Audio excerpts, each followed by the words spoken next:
Well, welcome to the Week 4 Roundup. How about that? A Bears win. Pretty solid, man.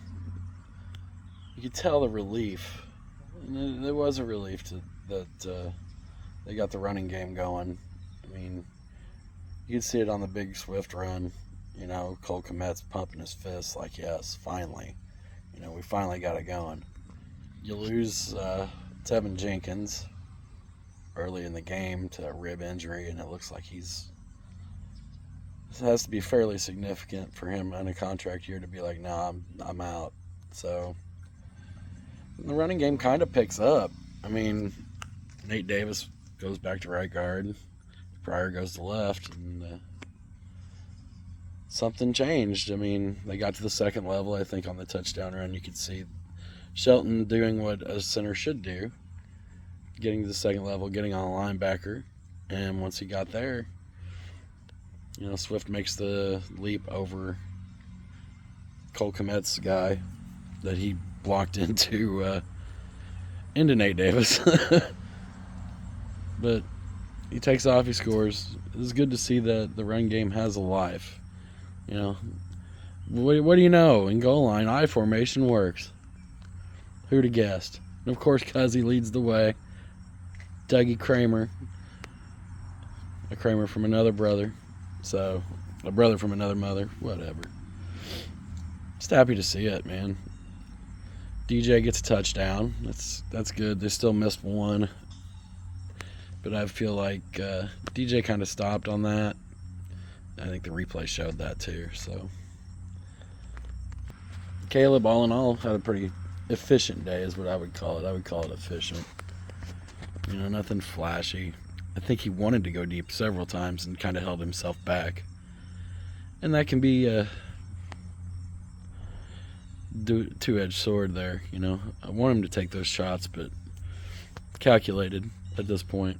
And I think we all see the quarterback in Washington, and it's like, well, look at that guy. Why aren't we doing that? Well, his offensive line's just a little bit better, and he's a run threat too. So, also, I was very happy to see Caleb keep on some of those RPOs. It makes a difference in how defenses play here.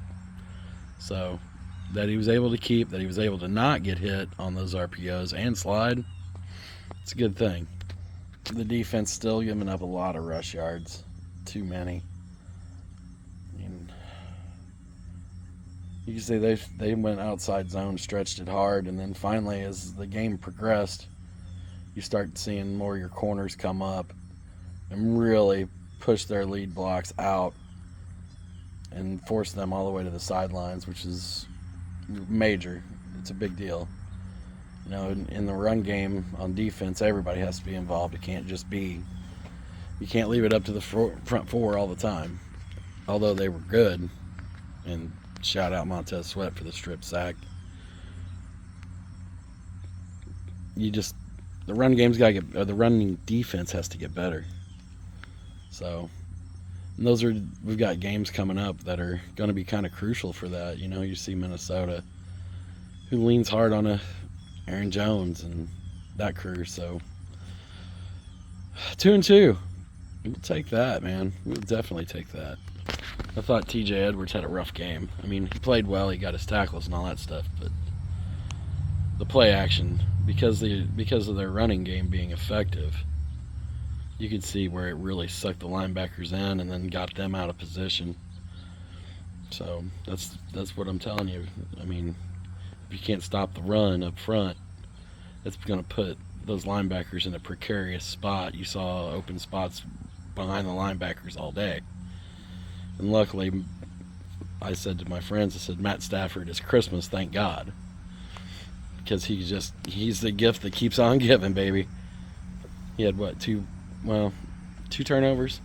Should have been 3. Gotta love that.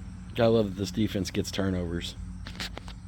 The special teams were special. I mean, Torrey Taylor does what he does and flips the field a couple of times in crucial spots, forces them to go 80, 90 yards whenever, our usual punter, our old punter, would probably not have done that. special teams are special for a reason, you know. It's why you spent the draft capital for a guy to make a play like that, and he does. And good team win. So, and I guess my closing thought's going to be that, you know, it was an excellent team win. Coaches coached well. I think Waldron had a great, from about the second quarter on, really had a great game plan. I will say the defense got they were getting kind of schooled early.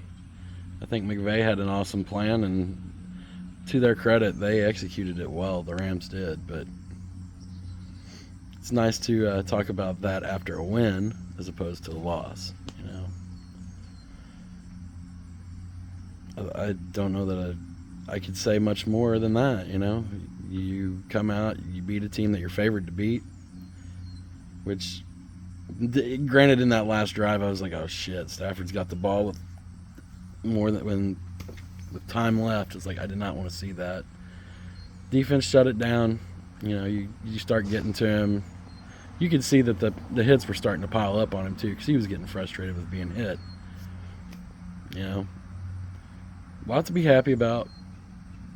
Keenan Allen's, I gotta say, his presence on this team is not just as a receiver that catches the ball. I mean, effective run blocker too. I think a few times you saw him, he was actually frustrated that he didn't keep a block that would have sprung a bigger run earlier in the game too. So all in all, big win.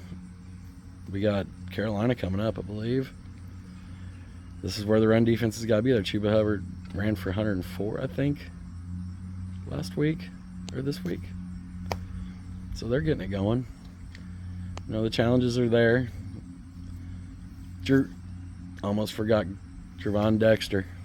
3 sacks in 4 games. Pretty solid, man.